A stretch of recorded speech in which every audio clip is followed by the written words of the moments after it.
Vous êtes-vous déjà demandé pourquoi certaines personnes semblent avoir le pouvoir de vous faire sentir petit avec seulement quelques mots? Pourquoi y a-t-il des individus qui peuvent drainer votre énergie émotionnelle sans que vous vous en rendiez compte? Pourquoi certaines conversations vous laissent-elles avec un sentiment de vide, comme si votre essence même avait été aspirée? La réponse réside dans quelque chose que Carl Jung a découvert il y a des décennies sur la nature humaine. Quelque chose qui peut complètement changer la façon dont vous vous reliez aux personnes toxiques. Ce que je vais partager avec vous aujourd'hui va fondamentalement transformer votre compréhension des relations humaines et vous donner les outils psychologiques pour ne plus jamais être manqué de respect. La découverte révolutionnaire de Jung, Carl Jung, a compris quelque chose de profond sur la psychologie humaine, que la plupart des gens n'apprennent jamais. Il a découvert que tout ce qui nous irrite chez les autres peut nous mener à une compréhension plus profonde de nous-mêmes. Mais plus important encore, il a révélé que les narcissiques ne sont pas simplement des personnes difficiles ou méchantes par nature. Ce sont des individus profondément blessés qui opèrent à partir d'un sentiment d'insécurité si intense qu'ils ont développé des mécanismes de défense sophistiqués pour éviter de faire face à leur propre vide intérieur. Ils vous testent constamment, non pas par cruauté, mais par nécessité psychologique, pour voir si vous validerez leur sens déformé du pouvoir et de l'importance. Voici quelque chose qui va complètement changer votre perspective. Les narcissiques ne veulent pas vraiment vous détruire, ils veulent vous contrôler. Et dès l'instant où vous comprenez cette distinction fondamentale, tout change dans votre façon d'interagir avec eux. Le piège émotionnel invisible. Avez-vous remarqué comment vous réagissez quand quelqu'un vous ignore délibérément, vous interrompt au milieu d'une phrase importante ou traite vos sentiments comme s'ils n'avaient aucune valeur? Cette sensation familière de frustration qui monte en vous, cette envie irrépressible de vous défendre ou de prouver votre point de vue, la plupart des personnes font instinctivement une de ces deux choses. Soit elles explosent de colère et entrent dans une confrontation directe, soit elles se réfugient dans le silence et intériorisent leur frustration. Ces deux réactions, bien que compréhensibles, alimentent exactement ce dont le narcissique a besoin, un accès direct à votre état émotionnel.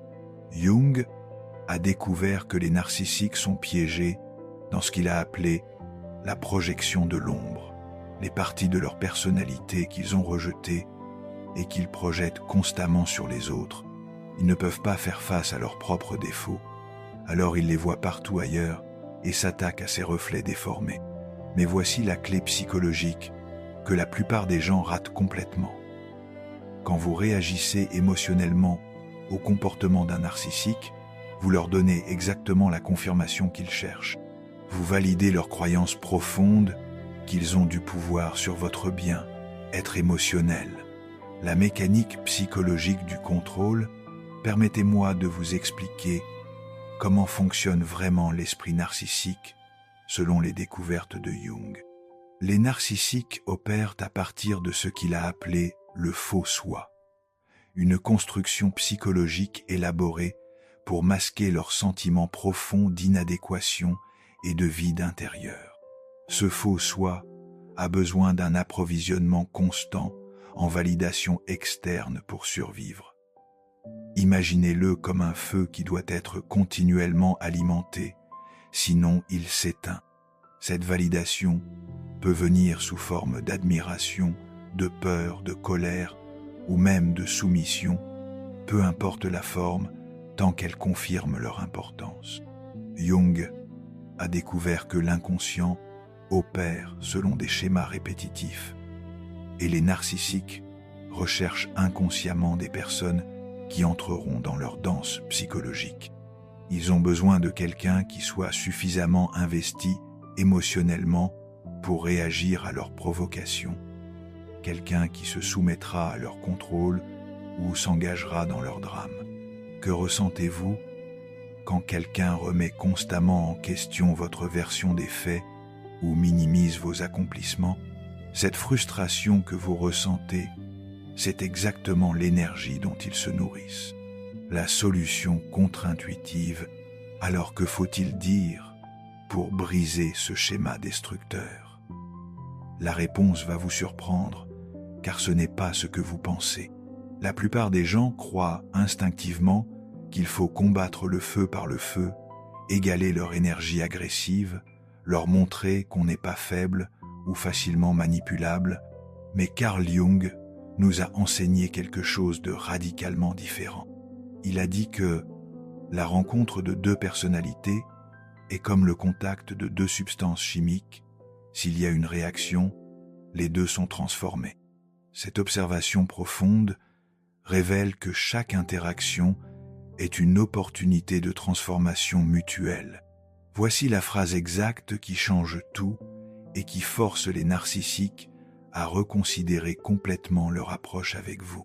Quand un narcissique essaie de vous rabaisser, de vous ignorer, de vous manipuler ou de vous contrôler, regardez-le directement dans les yeux et dites avec une clarté absolue: à partir d'aujourd'hui, j'ai fini d'avoir ce genre de conversation avec vous. Pourquoi cette approche fonctionne? Cette approche révolutionnaire fonctionne à 3 niveaux psychologiques simultanément. Et c'est cette triple action qui la rend si efficace. Premièrement, elle établit ce que Jung appelait une finalité absolue. Vous n'êtes pas en train de négocier, d'expliquer vos raisons ou de demander la permission. Vous êtes en train de déclarer une nouvelle réalité relationnelle. Cette déclaration ferme coupe-court à tous les jeux psychologiques habituels. Deuxièmement, elle élimine instantanément leur source principale de pouvoir psychologique. Les narcissiques se nourrissent littéralement de l'engagement émotionnel, qu'il soit positif ou négatif. Votre colère les nourrit autant que votre admiration. En refusant catégoriquement de continuer certains types de conversations, vous coupez leur approvisionnement énergétique. Troisièmement, elle démontre ce que Jung a appelé la souveraineté psychologique, la capacité de prendre le contrôle total de votre propre expérience émotionnelle, indépendamment du comportement des autres. Vous cessez d'être réactif pour devenir proactif dans vos relations. L'élément crucial, souvent négligé, mais voici où la plupart des gens échouent lamentablement, et c'est crucial de comprendre cela. Ils prononcent les mots corrects, mais n'incarnent pas l'énergie appropriée. Carl Jung a souligné à maintes reprises que l'inconscient communique principalement par l'énergie et l'intention, pas seulement par les mots. Avez-vous déjà dit quelque chose de ferme en espérant paraître confiant, mais en ressentant de l'insécurité ou de la peur à l'intérieur? C'est exactement le problème. Si vous dites « j'ai fini d'avoir ces conversations », tout en vous sentant intérieurement en colère, sur la défensive, effrayé ou désespéré, le narcissique sentira immédiatement cette incongruité énergétique. Leur intuition inconsciente détectera votre vulnérabilité émotionnelle et ils continueront leur comportement manipulateur. Le secret réside dans ce que Jung a appelé la finalité psychologique authentique. Vous devez prononcer ces mots à partir d'un lieu de véritable achèvement intérieur, non pas d'une colère forcée ou d'une frustration accumulée. Cela signifie que vous avez atteint un point psychologique où vous n'êtes plus disposé à investir votre précieuse énergie émotionnelle dans des conversations qui diminuent votre bien-être. La transformation du narcissique, selon Carl Jung, quand nous cessons de nourrir des schémas toxiques avec notre attention et nos réactions émotionnelles, nous forçons automatiquement l'autre personne à confronter son propre comportement sans pouvoir nous utiliser comme terrain de jeu émotionnel. Voici ce qui se passe ensuite, et cela va vous étonner par sa prévisibilité. Le narcissique entrera probablement dans une phase de panique psychologique au début. Jung a appelé cela l'effondrement du faux soi, le moment terrifiant où leurs tactiques habituelles ne fonctionnent plus et où ils se retrouvent face à leur propre vide intérieur. Ils peuvent vous accuser d'être déraisonnable, froid, cruel ou injuste. Ils peuvent intensifier drastiquement leur comportement manipulateur, utiliser la culpabilisation, les menaces ou même faire appel à des tiers pour vous ramener dans l'engagement émotionnel. C'est leur inconscient qui essaie désespérément de restaurer l'ancienne dynamique où ils avaient un accès facile à votre énergie émotionnelle. Comment réagiriez-vous si quelqu'un commençait à vous traiter de personne froide ou égoïste, juste parce que vous avez établi des limites saines? La phase de transition, mais si vous maintenez fermement votre nouvelle position psychologique, quelque chose d'extraordinaire et de transformateur se produit. Jung a découvert que quand une personne dans une relation dynamique refuse catégoriquement de participer à des schémas destructeurs, cela force l'autre personne à soit changer fondamentalement d'approche, soit perdre complètement l'accès à cette source d'énergie. Le narcissique ne peut plus vous utiliser comme source de ravitaillement émotionnel ou générateur de chaos. Il est forcé de faire face au fait brutal que son comportement a des conséquences réelles et immédiates. Cette confrontation avec la réalité peut mener à deux résultats possibles. Certains narcissiques, particulièrement ceux qui ont encore une capacité de croissance psychologique, tenteront de respecter cette nouvelle limite et commenceront à modifier leur façon de communiquer avec vous. D'autres, plus rigides dans leur schéma, s'opposeront à cette limitation et finiront par se retirer complètement de votre vie. Les deux résultats servent votre plus grand bien, être, car ils éliminent soit le comportement toxique, soit la personne toxique elle-même. L'art de la détection précoce, mais avant même d'arriver à ce point de confrontation, Jung nous a enseigné quelque chose d'encore plus puissant, l'art de reconnaître les signaux d'alarme narcissique dès les premières interactions.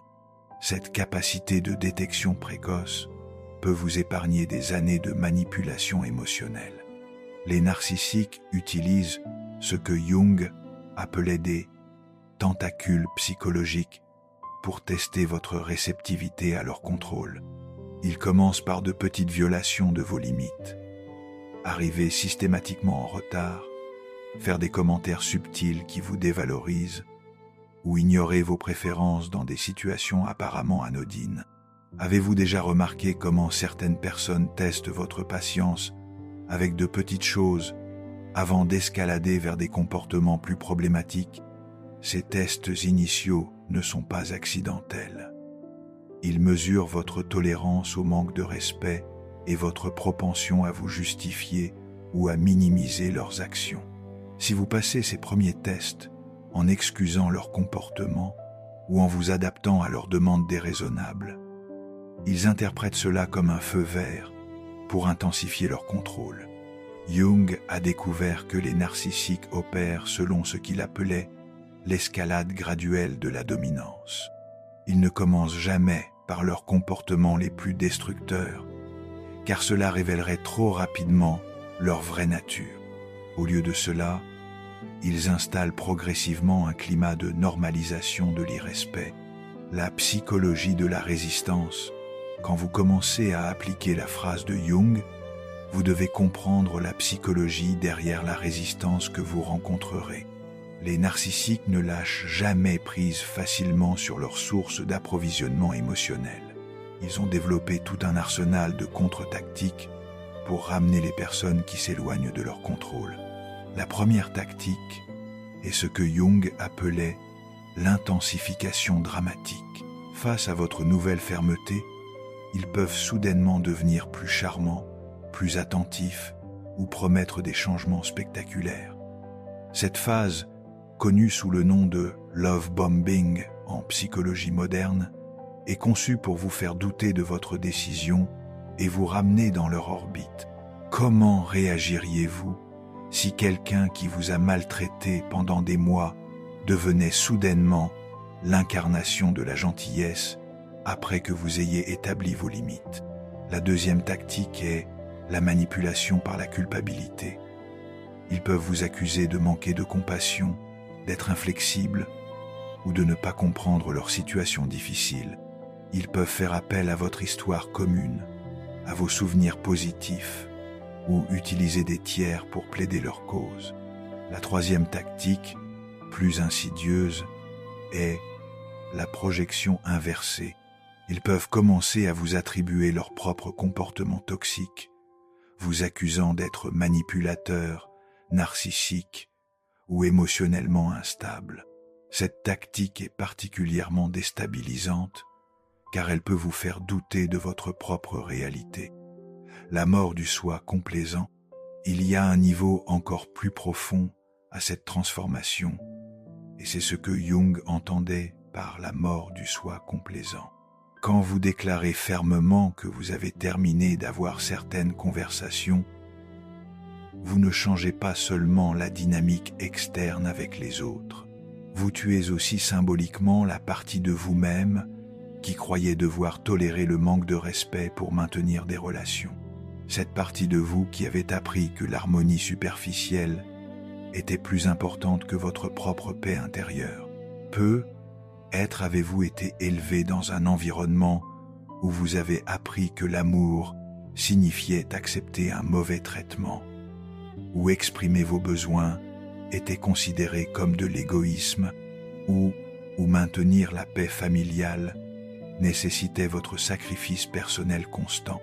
Jung nous a enseigné que nous recréons inconsciemment des schémas relationnels familiers, même quand ils nous causent de la souffrance, parce que l'inconnu nous fait plus peur que la douleur familière.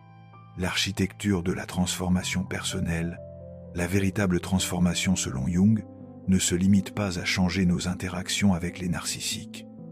Elle implique une reconstruction complète de notre architecture psychologique interne.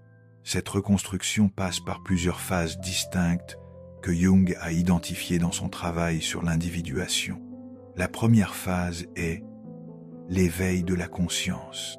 C'est le moment où vous prenez conscience que vos schémas relationnels ne sont pas le fruit du hasard, mais le résultat de programmations inconscientes, souvent héritées de votre enfance. Cette prise de conscience peut être douloureuse, car elle implique d'accepter votre responsabilité dans la création de ces dynamiques. Quelle a été la première fois où vous avez réalisé que vous attiriez toujours le même type de personnes problématiques dans votre vie? La deuxième phase est la confrontation avec l'ombre personnelle. Jung a découvert que nous attirons souvent des narcissiques parce qu'ils représentent des aspects de nous-mêmes que nous avons refoulés. Avez-vous refoulé votre propre besoin d'attention, votre désir de contrôle ou votre colère légitime? Les narcissiques agissent comme des miroirs déformants de ces aspects cachés. La troisième phase est l'intégration des opposés. Cela signifie apprendre à honorer à la fois votre besoin de compassion et votre besoin de protection, votre désir de connexion et votre besoin d'autonomie. Beaucoup de personnes se retrouvent piégées avec des narcissiques parce qu'elles n'ont jamais appris à équilibrer ces aspects apparemment contradictoires de leur personnalité. La neuroscience derrière la méthode de Jung, des recherches récentes en neurosciences ont confirmé certaines intuitions de Jung sur le fonctionnement du cerveau narcissique. Les narcissiques présentent souvent une activation réduite dans les zones du cerveau associées à l'empathie et une hyperactivation dans les zones liées à la recherche de récompense et au contrôle. Quand vous utilisez la phrase de Jung, vous créez ce que les neuroscientifiques appellent une rupture de pattern dans leur cerveau. Leur système nerveux, habitué à recevoir des réactions émotionnelles prévisibles, se trouve soudainement privé de son stimulus habituel. Cette rupture force leur cerveau à chercher de nouvelles stratégies, souvent moins efficaces. Votre propre cerveau subit également une transformation. En refusant de réagir émotionnellement, vous renforcez les connexions neurales associées au contrôle exécutif et à la régulation émotionnelle. Avec le temps, cette pratique reconstruit littéralement votre cerveau pour devenir moins réactif et plus souverain. Comment vous sentiriez-vous si vous pouviez rester parfaitement calme face aux provocations qui vous faisaient exploser auparavant? Les différents types de narcissiques, selon Jung. Jung a identifié plusieurs sous-types de narcissiques, chacun nécessitant une approche légèrement différente, bien que la phrase fondamentale reste la même. Le narcissique grandiose est celui qui affiche ouvertement sa supériorité supposée. Il interrompt, domine les conversations et minimise les accomplissements des autres. Avec ce type, la phrase de Jung doit être prononcée avec une fermeté particulière, car il teste constamment votre résolution. Le narcissique couvert est plus subtil et dangereux. Il utilise la victimisation, la manipulation émotionnelle et les sous-entendus pour contrôler. Avec ce type, vous devez être particulièrement vigilant, car ils essaieront de retourner votre fermeté contre vous, vous accusant d'être insensible à leur souffrance. Le narcissique intellectuel utilise sa connaissance supposée supérieure pour vous diminuer. Il corrige constamment, explique des choses que vous savez déjà et remet en question votre intelligence. Avec ce type, la phrase de Jung est particulièrement efficace, car elle coupe court à leurs longues explications condescendantes. La dimension spirituelle de la guérison. Jung croyait profondément que la guérison des blessures narcissiques avait une dimension spirituelle. Il a observé que les personnes qui se libèrent définitivement des relations toxiques développent souvent une connexion plus profonde avec leur moi authentique et avec quelque chose de plus grand qu'elles-mêmes. Cette dimension spirituelle ne nécessite pas de croyances religieuses particulières. Il s'agit plutôt de reconnaître que votre valeur intrinsèque ne dépend pas de l'approbation ou de l'attention d'autres personnes. Jung appelait cela l'émancipation du besoin de validation externe. Quand vous atteignez ce niveau de développement spirituel, la phrase « J'ai fini d'avoir ce genre de conversation avec vous » devient plus qu'une technique. Elle devient l'expression naturelle de votre intégrité personnelle.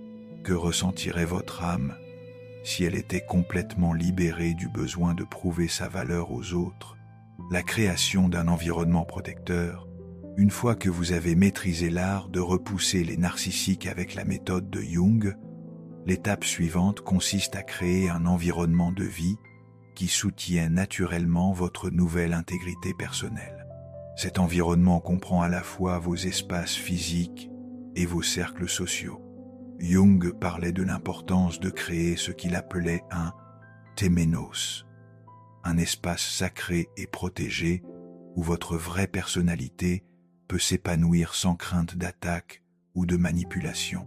Ce concept, emprunté aux temples grecs antiques, représente la nécessité d'avoir des zones de votre vie complètement libres de toxicité. Dans votre environnement physique, cela signifie créer des espaces qui reflètent vos valeurs authentiques plutôt que ce que vous pensez impressionner les autres. Dans votre environnement social, cela signifie cultiver des relations avec des personnes qui vous respectent naturellement et réciproquement. Comment votre espace de vie changerait-il si vous l'organisiez uniquement pour votre propre bien, être plutôt que pour impressionner les visiteurs? L'effet de contagion positive, Jung a observé un phénomène fascinant. Quand une personne se libère authentiquement des relations narcissiques et développe une souveraineté psychologique véritable, elle commence involontairement à inspirer cette même transformation chez d'autres. C'est ce qu'il appelait l'effet de contagion positive. Votre nouvelle façon d'être devient un modèle vivant pour votre entourage.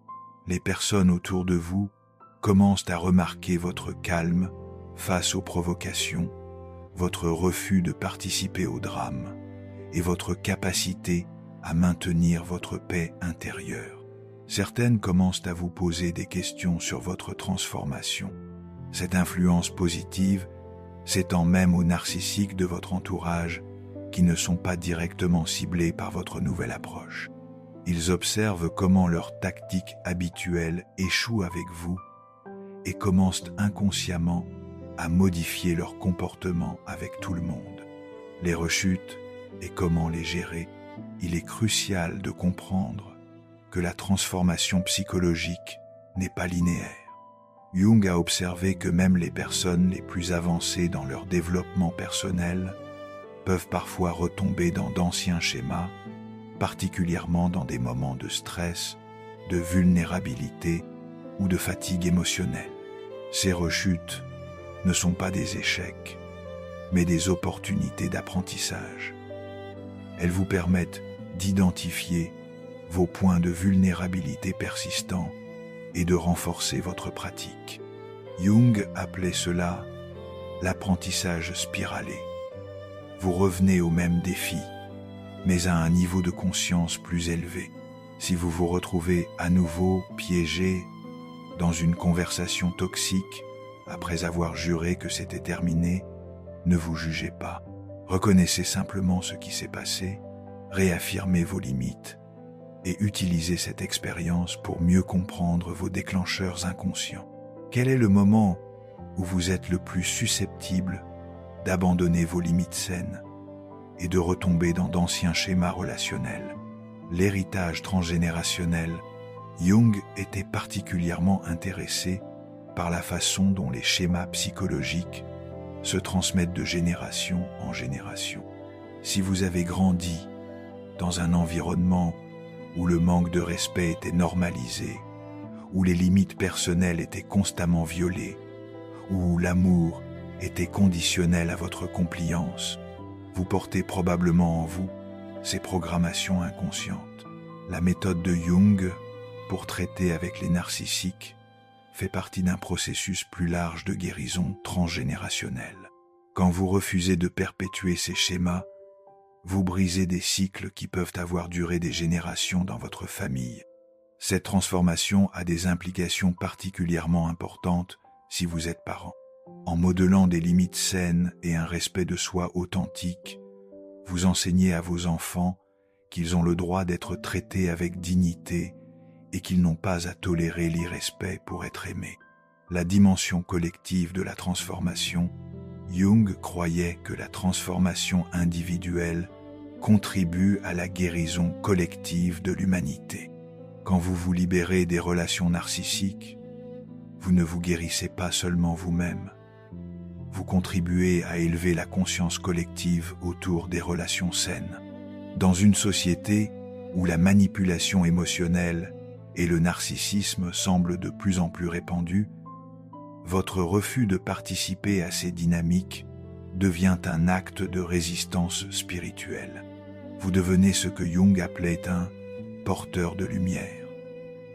Quelqu'un qui maintient une vision plus élevée de ce que peuvent être les relations humaines. Cette perspective plus large peut vous donner du courage dans les moments difficiles de votre transformation. Vous ne changez pas seulement pour vous-même, mais pour contribuer à un monde où les relations authentiques et respectueuses deviennent la norme plutôt que l'exception. Les signes de la transformation complète. Comment saurez-vous que vous avez intégré complètement cette nouvelle façon d'être? Jung a identifié plusieurs indicateurs de transformation psychologique authentique. Le premier signe est la disparition de l'anxiété anticipatoire. Vous ne passez plus votre temps à vous inquiéter de comment certaines personnes vont réagir ou à répéter mentalement des conversations difficiles. Votre esprit est libre de se concentrer sur des choses plus enrichissantes. Le deuxième signe est la capacité à dire non sans vous justifier excessivement. Vous pouvez refuser des demandes déraisonnables avec simplicité et clarté, sans ressentir le besoin de convaincre l'autre personne que votre refus est légitime. Le troisième signe et l'attraction naturelle de personnes équilibrées et respectueuses dans votre vie. Vous commencez à constater que les nouvelles personnes qui entrent dans votre cercle social partagent vos valeurs de respect mutuel et d'authenticité. Quand avez-vous réalisé pour la dernière fois que vous n'aviez plus peur de la réaction de quelqu'un à vos limites personnelles? L'intégration dans la vie quotidienne, la véritable maîtrise de cette approche, ne se mesure pas dans les moments de crise, mais dans votre capacité à maintenir votre intégrité dans les interactions quotidiennes ordinaires. Jung parlait de l'importance de la pratique quotidienne de l'authenticité. Cela signifie appliquer les mêmes principes dans toutes vos relations, avec vos collègues qui essaient de vous surcharger de travail, avec les membres de votre famille qui ne respectent pas vos choix de vie, avec les amis qui vous contactent uniquement quand ils ont besoin de quelque chose. La phrase de Jung devient un outil polyvalent que vous pouvez adapter à différents contextes. Je ne discute plus de ce sujet avec toi.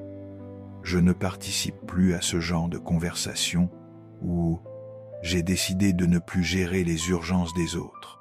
La dimension énergétique avancée, à un niveau plus avancé, Jung a observé que les personnes qui maîtrisent complètement cette approche développent ce qu'il appelait une signature énergétique particulière.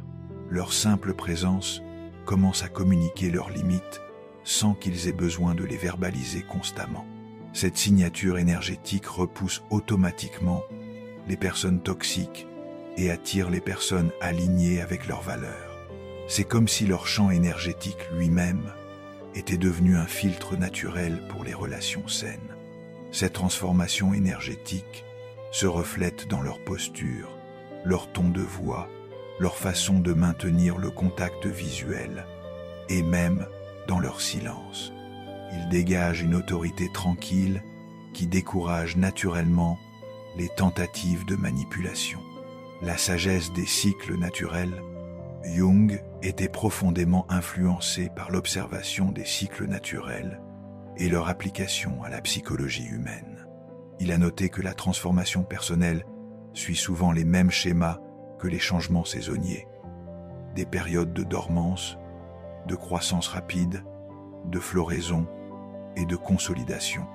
Respecter ces cycles naturels dans votre processus de transformation signifie accepter qu'il y aura des périodes où le changement semble lent ou imperceptible, suivi de percées soudaines et significatives. Cela signifie aussi honorer votre besoin de repos et de réflexion entre les phases de croissance intensive. Dans le contexte des relations narcissiques, cela peut signifier qu'après une période de fermeté intense et de nombreuses confrontations, vous entrez dans une phase plus calme, où votre nouvelle façon d'être se stabilise et devient naturelle.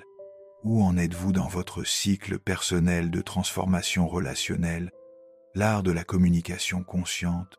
Au-delà de la phrase centrale de Jung, il existe tout un art de la communication consciente qui peut transformer vos interactions quotidiennes. Jung croyait que chaque mot que nous prononçons porte une intention énergétique qui influence profondément la dynamique relationnelle.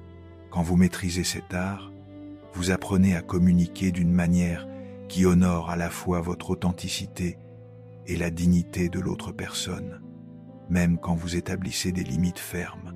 Cela implique de développer ce que Jung appelait la parole juste, des mots qui sont à la fois vrais, nécessaires et prononcés avec une intention bienveillante. Par exemple, au lieu de dire « tu me stresses toujours avec tes demandes de dernière minute », vous pourriez dire « je ne peux plus accepter de projet avec moins de 48 heures de préavis ». Cette reformulation élimine l'accusation personnelle tout en établissant clairement votre limite. Comment changeriez-vous votre façon de communiquer si vous saviez que chaque mot porte une énergie qui peut soit élever, soit diminuer la personne en face de vous? La transformation des relations existantes, L'une des questions les plus fréquentes concernant la méthode de Jung est: que faire avec les relations importantes mais toxiques que nous ne pouvons pas simplement éliminer de notre vie? Il peut s'agir de membres de la famille, de collègues ou de partenaires avec qui nous partageons des responsabilités. Jung proposait ce qu'il appelait la transformation in situ, changer la dynamique relationnelle sans nécessairement changer les personnes impliquées. Cela demande une approche plus nuancée, mais tout aussi ferme. Avec un parent narcissique, par exemple, vous pourriez commencer par limiter le temps passé ensemble et rediriger systématiquement les conversations vers des sujets neutres. Quand ils tentent de vous entraîner dans leurs schémas habituels, vous utilisez une version adaptée de la phrase de Jung « Je préfère qu'on parle d'autre chose » ou « Ce sujet ne m'intéresse plus ». L'objectif n'est pas de changer l'autre personne, mais de créer un espace relationnel où leurs tendances toxiques ne peuvent plus s'exprimer librement. Avec le temps, beaucoup de personnes s'adaptent à ces nouvelles limites et développent des façons plus saines d'interagir avec vous. L'évolution de votre réseau social, en appliquant consistamment la méthode de Jung, vous remarquerez probablement une évolution naturelle de votre réseau social. Certaines personnes disparaîtront progressivement de votre vie, souvent sans confrontation dramatique. Elles perdront simplement intérêt pour une relation où elles ne peuvent plus obtenir le type d'engagement émotionnel qu'elles recherchaient. D'autres personnes, que vous n'aviez peut-être pas remarquées auparavant, commenceront à occuper une place plus importante dans votre vie. Ce sont souvent des individus qui respectent naturellement les limites, qui communiquent de manière directe et honnête, et qui sont capables de relations basées sur la réciprocité plutôt que sur la domination. Cette évolution peut parfois être déstabilisante, surtout si votre identité était partiellement construite autour de votre rôle de sauveur ou de confident dans des relations déséquilibrées. Jung encourageait ses patients à voir cette période de transition comme une renaissance nécessaire. Quelle personne dans votre vie actuelle vous respecte déjà naturellement et mériterait plus d'attention de votre part? La maîtrise émotionnelle avancée, la phrase de Jung, n'est que le début d'un processus plus large de maîtrise émotionnelle. Jung croyait que les émotions ne sont pas simplement des réactions automatiques, mais des informations précieuses sur notre état intérieur et nos besoins non satisfaits. Quand vous développez une véritable maîtrise émotionnelle, vous apprenez à utiliser vos émotions comme un système de navigation interne. La colère vous informe que vos limites sont violées. La frustration vous signale que vous investissez de l'énergie dans quelque chose qui ne vous sert pas.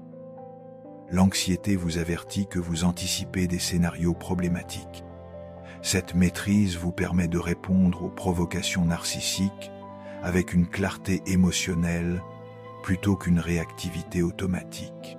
Vous pouvez ressentir la colère sans être contrôlé par elle, reconnaître la manipulation sans vous y laisser prendre, et maintenir votre centre émotionnel même dans des situations chaotiques. L'impact sur votre créativité et votre productivité, un aspect souvent négligé de la libération des relations narcissiques, et son impact profond sur votre créativité et votre productivité. Jung a observé que l'énergie psychique que nous dépensons dans des relations toxiques est de l'énergie qui ne peut pas être investie dans notre croissance personnelle et nos projets créatifs.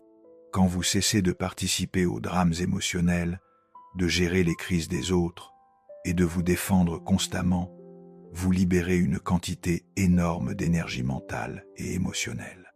Cette énergie peut alors être redirigée vers des activités qui nourrissent votre âme et contribuent à votre épanouissement.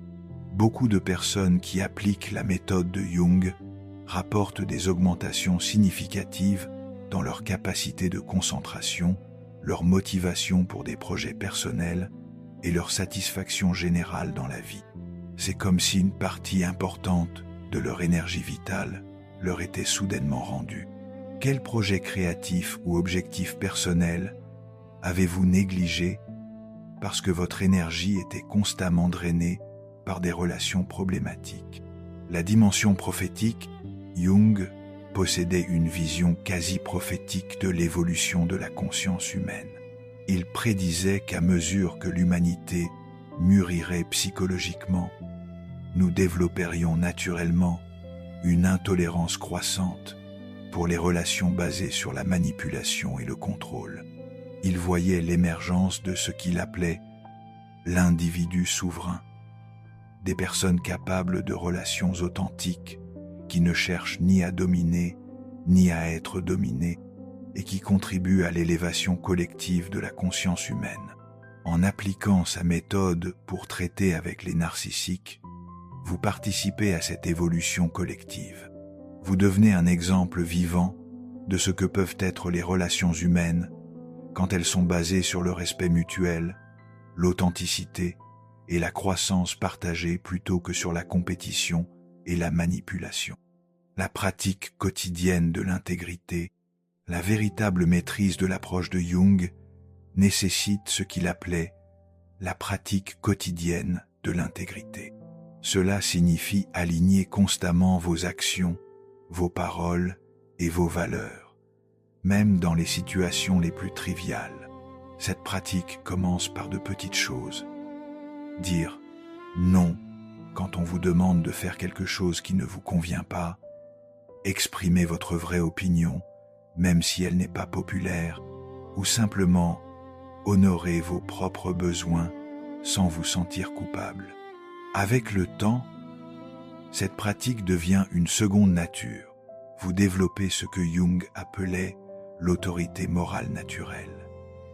Une présence qui inspire automatiquement le respect sans avoir besoin de l'exiger ou de le mendier. Quelle petite action pourriez-vous entreprendre aujourd'hui pour mieux aligner vos comportements avec vos valeurs authentiques? L'héritage durable. En conclusion, ce que Carl Jung nous a légué dépasse largement une simple technique pour gérer les personnalités difficiles. Il nous a offert une voie vers l'émancipation psychologique complète et la possibilité de créer des relations humaines basées sur l'authenticité et le respect mutuel. La phrase « À partir d'aujourd'hui, j'ai fini d'avoir ce genre de conversation avec vous » devient ainsi beaucoup plus qu'un outil de protection. Elle devient une déclaration d'indépendance émotionnelle, un acte de souveraineté personnelle et une contribution à l'évolution de la conscience humaine. Quand vous prononcez ces mots avec une conviction authentique, vous ne changez pas seulement votre relation avec les narcissiques, vous transformez votre relation avec vous-même, avec votre valeur personnelle et avec ce que vous êtes prêt à accepter dans votre expérience de vie. C'est cela, le véritable héritage de Carl Jung. Nous avoir montré que nous avons le pouvoir de créer notre propre réalité relationnelle et que notre paix intérieure ne dépend de personne d'autre que nous-mêmes. Question finale pour la réflexion et l'action. Maintenant que vous connaissez la méthode complète de Jung, voici les questions essentielles qui détermineront votre succès dans cette transformation. Êtes-vous vraiment prêt à abandonner le besoin de convaincre les autres de votre valeur? Quelle relation dans votre vie bénéficierait le plus immédiatement de cette approche? Dans quelle situation concrète allez-vous expérimenter cette phrase cette semaine? Plus important encore, quel aspect de vous-même devez-vous honorer davantage pour ne plus jamais attirer ou tolérer le manque de respect? Partagez dans les commentaires votre engagement personnel. Quelle conversation toxique êtes-vous définitivement prêt à abandonner aujourd'hui? Votre partage pourrait inspirer d'autres personnes à faire le même choix libérateur. Souvenez-vous, selon Carl Jung, le but ultime n'est pas de changer les autres, mais de devenir si authentiquement vous-même que seules les personnes authentiques peuvent rester confortablement en votre présence. C'est cela, le secret définitif pour ne plus jamais être manqué de respect. Le cadre psychologique complet, voici le cadre complet que Carl Jung vous donnerait pour transformer définitivement vos relations avec les personnes toxiques. Premièrement, reconnaissez que les narcissiques ont un besoin psychologique absolu de votre engagement émotionnel pour survivre. Ils ont besoin de réactions constantes et prévisibles, que ce soit de la colère, de la peur, de la culpabilité ou de la soumission pour valider leur sentiment d'importance et de contrôle. Deuxièmement, comprenez profondément que votre participation volontaire dans des conversations toxiques est exactement ce qui maintient ces schémas destructeurs en vie. Chaque fois que vous vous défendez, expliquez vos actions ou argumentez contre leurs accusations, vous alimentez le système qui vous épuise.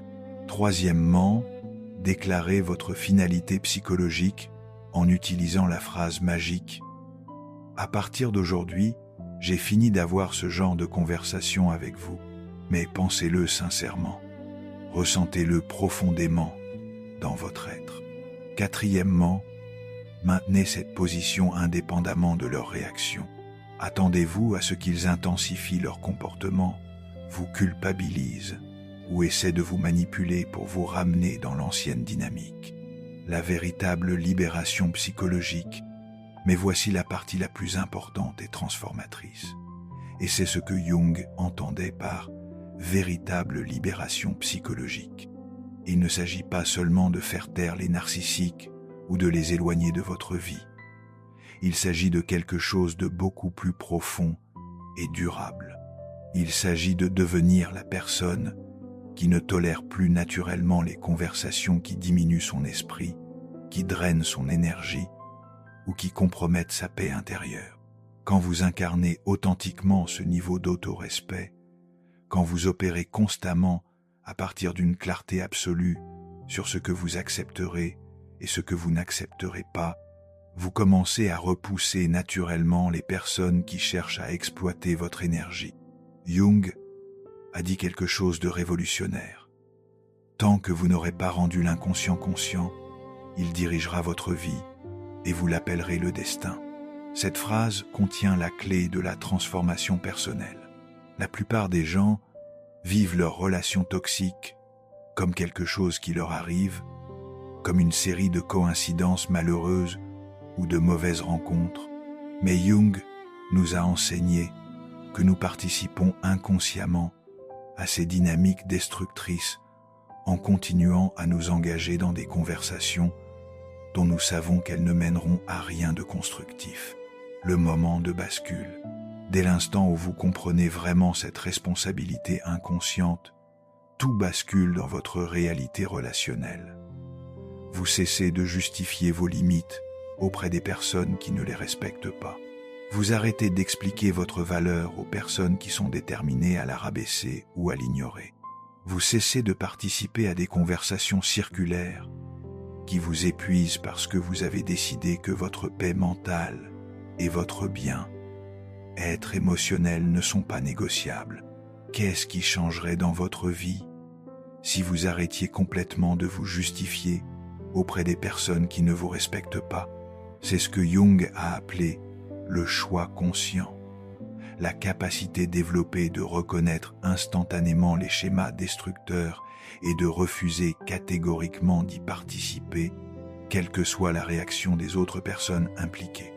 La transformation énergétique, quand vous atteignez ce niveau de conscience et d'auto-respect, quelque chose de magique se produit dans votre champ énergétique. Les narcissiques ne vous respectent pas seulement davantage, ils vous évitent souvent complètement car vous ne leur fournissez plus le chaos émotionnel et l'instabilité dont ils ont besoin pour se sentir vivants et importants. Votre nouvelle énergie devient répulsive pour les personnes toxiques et attractive pour les personnes authentiques et équilibrées. Vous commencez à attirer des relations basées sur le respect mutuel, la réciprocité et la croissance partagée. La phrase qui change tout, souvenez-vous de ces mots puissants. À partir d'aujourd'hui, j'ai fini d'avoir ce genre de conversation avec vous. Mettez-les en pratique avec une conviction totale. Croyez-y profondément et observez comment les personnes qui vous ont manqué de respect pendant des années changent complètement leur approche ou disparaissent entièrement de votre vie. La philosophie finale de Jung, car selon Carl Jung, le véritable objectif de la croissance psychologique n'est pas de changer les autres ou de les contrôler. C'est de devenir si authentiquement et complètement vous-même que seules les personnes authentiques peuvent rester confortablement en votre présence. C'est le secret ultime pour ne plus jamais être manqué de respect.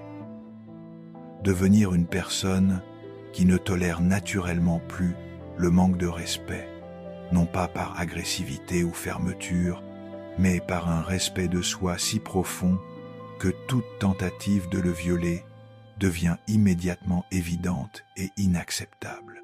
Question pour la réflexion. Êtes-vous prêt à abandonner le besoin de convaincre les autres de votre valeur?